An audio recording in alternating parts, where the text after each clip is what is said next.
చాలా దూరంకి వెళ్ళి వచ్చినారు మీరంతా. మీరు సోదరుడు అనిల్ జాదవ్ గారు ఒక మాట అన్నారు, నీకేమన్నా ఇబ్బంది పెట్టుంటే అని. నాకేం ఇబ్బంది లేదు, మీకే అయి ఉంటుంది అంత దూరంకి వెళ్ళి వచ్చినందుకు. అయినా ఇంత ఓపికగా వచ్చినందుకు మా ఆడబిడ్డలకు అన్నదమ్ములందరికీ శిరస్సు వంచి నమస్కారం. సోదరుడు గౌరవనీయులు మీ అందరి అభిమాన నాయకుడు గత 2 సంవత్సరాలుగా తన పనితీరుతో మీ మనసు గెలుచుకోవడమే కాదు, రూపాయి పార్టీ నుంచి సాయం చేయకపోయినా మొన్న ఎలక్షన్లో తన పనితీరుతో తన కార్యదక్షతతో 142 మంది సర్పంచ్లను గెలిపించుకున్న అనిల్ జాదవ్ గారికి గట్టిగా చప్పట్లతో అభినందనలు చెప్పాలని కోరుతాను. ఇలా అనిల్ మాట్లాడినాక ఉపన్యాసం విన్నాక నా కడుపు నిండిపోయింది. ఎందుకంటే ఒక ఇయ్యాలటి ముచ్చట చెప్పలే. 2001లో నేను నిర్మల్లో చదువుతున్న కాడికి వెళ్ళి మొదలుపెట్టిండు. ఎట్లా కేసీఆర్ సార్ను చూసి మొదలు తెలంగాణ ఉద్యమంలోకి వచ్చిన, ఆ తర్వాత కార్ ర్యాలీలో ఎట్లా ఆదిలాబాద్కి వెళ్ళి నేరేడుగొండకి వెళ్ళి ఢిల్లీ దాకా కార్ ర్యాలీలో పోయినా, ఎట్లా మళ్ళీ తర్వాత సార్ నాయకత్వంలోనే ఎమ్మెల్యే అయినా, మరి ఎమ్మెల్యే అయినాక కూడా ఈ 2 ఏళ్ళు ప్రతిపక్షంలో ఉన్నా. మీకు తెలియని ముచ్చట ఒకటి చెప్తా, నేను ప్రతిపక్షంలో ఉన్నా కాంగ్రెస్ నాయకులు పెద్దోళ్ళు ఫోన్లు చేసిండ్రు అనిల్ జాదవ్కు, కోవలక్ష్మి గారికి కూడా ఫోన్ చేసిండ్రు. ఆ 10 మంది పోయినారు కదా ఎమ్మెల్యేలు, మనోళ్ళం కూడా అట్లనే కొనుక్కుందాం అనుకున్నారు. కుల్లా చెప్తున్నాను, నీకు ఇలా సిగ్గుపడేది ఏం లేదు. కానీ మీ నాయకుడు క్యారెక్టర్ ఉన్న నాయకుడు కాబట్టే, పైసలు లేకపోవచ్చు గరీబ్గాడు కావచ్చు, కానీ క్యారెక్టర్ ఉన్నాడు కాబట్టే ఇలా ఇక్కడ నిలబడి దటాయించి మాట్లాడుతున్నాడు. అట్లాంటి నాయకులే. ఎందుకంటే బావిలో నీళ్ళు ఉన్నప్పుడు మస్తు కప్పలు వస్తాయి, చెర్ల నీళ్ళు ఉన్నప్పుడు. కానీ బావి ఎండినప్పుడు, కష్టమైనప్పుడు అప్పుడే మనిషి క్యారెక్టర్ తెలుస్తుంది. ఇలా అంత క్యారెక్టర్ ఉన్న నాయకుడు అనిల్ జాదవ్ గారని నేను మీకు విజ్ఞప్తి చేస్తా ఉన్నా.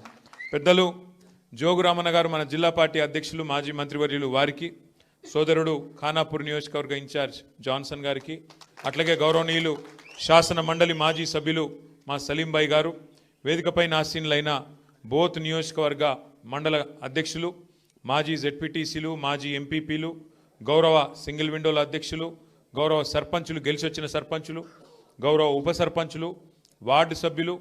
మరి సర్పంచులుగా గెలిచిర్రు అంటే వాళ్ళ గెలుపు వెనకాల చాలామంది ఉంటారు, 1000 మంది. వాళ్లకు అట్లే దగ్గరకు వచ్చి ఓడిపోయిన వాళ్ళు చాలా మంది ఉంటారు, వాళ్లకు అట్లాగే గెలిపించిన వాళ్ళకు మనోళ్లకు ఓడించే ప్రయత్నం చేసిన వాళ్ళకు కూడా పేరున అందరికీ నమస్కారం, అందరికీ ధన్యవాదాలు. ఎందుకంటే అందులో కూడా ఉంటారు, ఇక మీకు తెలుసు, నేను చెప్పాల్సిన అవసరం లేదు. కొద్దిగా మనోడు గెలుస్తుంటే ఒకటి కప్పల తప్పకెళ్ళి ఒకటి గుంజుతుంటాడు కిందికి, అట్లా కూడా కొంతమంది ఉంటారు. జర్ర మీరు వెనక రన్నింగ్ కామెంటరీ చేయకూరి.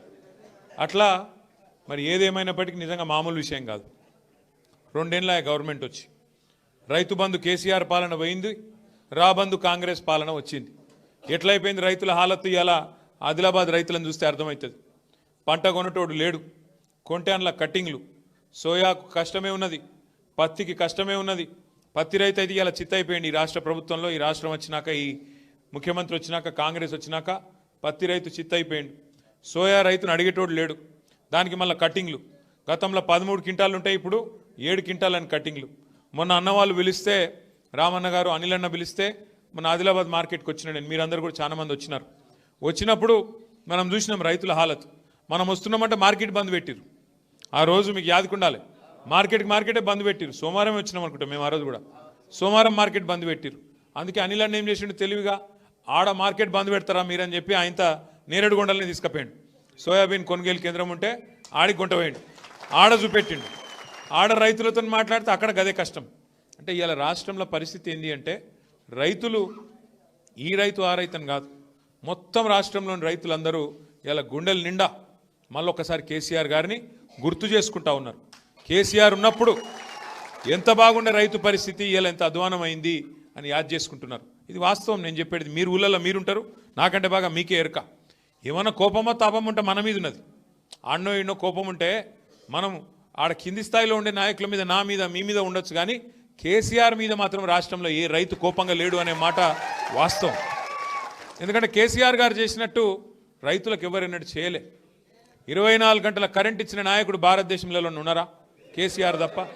రైతు బంధు అసలు ప్రోగ్రాం పెట్టినోడు భారతదేశంలో స్వతంత్రం వచ్చిన కేవలం ఉన్నారా?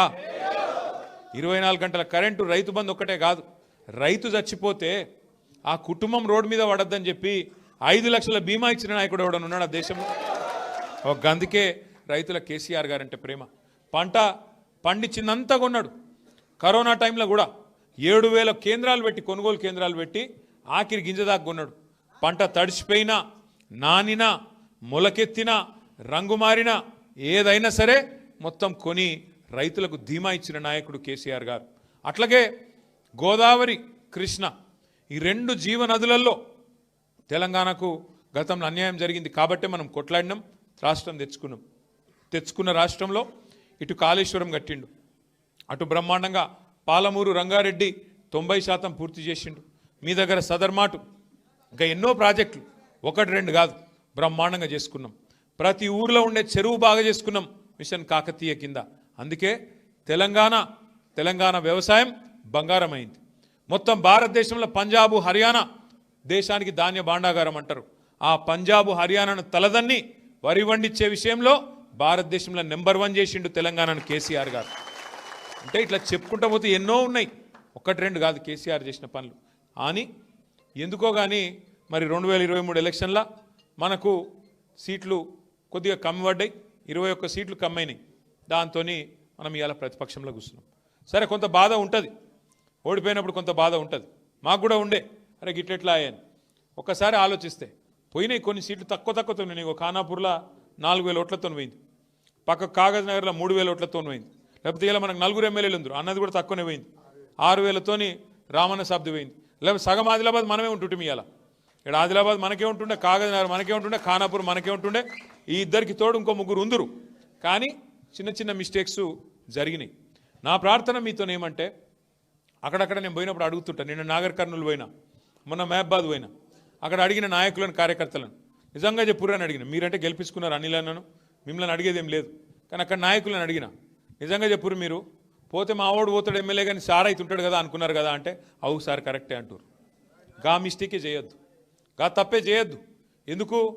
సార్ ఒక నిర్ణయం తీసుకున్నాడు కేసీఆర్ అంటే, ఇప్పుడు మీ ఎమ్మెల్యే గారిని మార్చిండు. గతంలో ఒక ఎమ్మెల్యే సాబ్ ఉండే రాతోడు, ఆయనను మార్చి అనిల్ అన్నకు టికెట్ ఇచ్చిండు. ఆడ సక్కు గారు ఉండే ఆసిఫాబాద్లో, ఆయనను మార్చి ఆడ లక్ష్మక్కకు టికెట్ ఇచ్చిండు. సార్ ఏదైనా నిర్ణయం తీసుకున్నంటే ఆలోచించే తీసుకుంటాడు, ఉత్తగానే తీసుకోడు కదా. ఆయనకు ఒకళ్ళ మీద కోపం, ఒకళ్ళ మీద ప్రేమ ఉంటుంది. అందరూ ఆయన పిల్లలే. కాకపోతే ఎవరు గెలుస్తారు, ఎవరు ఓడిపోతారు, పరిస్థితి ఏమిటిది. ఇక్కడ కూడా మార్చిండు, ఖానాపూర్లో కూడా మార్చి టికెట్ ఇచ్చిండు. ఓ 2 గెలిచినాం, ఒకటి దగ్గరకు వచ్చి పోయింది. అంటే సార్ ఏ నిర్ణయం తీసుకున్నా దాని వెనుక ఒక ఆలోచన ఉంటుంది, ఒక సూత్రం ఉంటుంది. మన రాష్ట్రం మంచి, మన పార్టీ మంచి ఉంటుంది తప్ప వేరేది ఉండదు. అందుకే దయచేసి నేను మిమ్మల్ని కోరేది, రేపటి రోజున జెడ్పీటీస్ అప్పుడు కూడా, ఎంపీటీస్ అప్పుడు కూడా బీఫారం ఒకరికే వస్తుంది. మళ్ళీ మనం కొట్లాడుకున్నాం అనుకో, మధ్యలో ఇంకోటి గెలుస్తాడు. మొన్న అసెంబ్లీలో అయిందే మళ్ళీ అవుతుంది. అట్లా కాకుండా రేపు అనిల్ అన్న కూడా మీ నియోజకవర్గానికి తండ్రి లాంటి ఆయన, పెద్ద మనిషి ఆయన్నే మీ నియోజకవర్గానికి. కాబట్టి రేపు అనిల్ జాదవ్ గారు 10 మండలాల్లో జెడ్పీటీసీలు కానీ, ఎంపీటీసీలు కానీ కారు గుర్తు మీద ఎవరు వచ్చినా ఆడ నిలబడ్డది కేసీఆర్ అనుకోవాలి, అనిల్ జాదవ్ అనుకోవాలి, గుద్ది ఇడిచిపెట్టాలి అంతే. ఇక మళ్ళీ మనం ఆలోచన చేయొద్దు, ఆయన ఇట్లా నట, ఆయన కాలు వంకర నట, టింకర్ నట, అవన్నీ మాట్లాడద్దు. ఇక ఒకసారి కారు గుర్తు మీద గులాబీ కండువా వేసుకొని మన నాయకుడు, మన సోదరుడు వచ్చిందంటే ఇగో ఈయననే కేసీఆర్ అనుకోవాలి, గట్టిగా పని చేయాలి. అది గల్లీ ఎలక్షన్ అయినా, ఢిల్లీ ఎలక్షన్ అయినా గట్లే ఉండాలి తప్ప ఇక మనం లెక్కలేదు. ఆ తప్పు జరిగియాలి. ఎవరు అవస్థ పడుతున్నాం? అందరికంటే ఎక్కువ అవస్థ పడుతున్నది మనం, గ్రామాల్లో ఉన్న మనం. కేసీఆర్ సార్ మంచిగా రెస్ట్ తీసుకుంటాడు, ఆయనకేమవుతుంది? ఏం కాదు, ఆయన అన్ని చూసిండు జీవితంలో.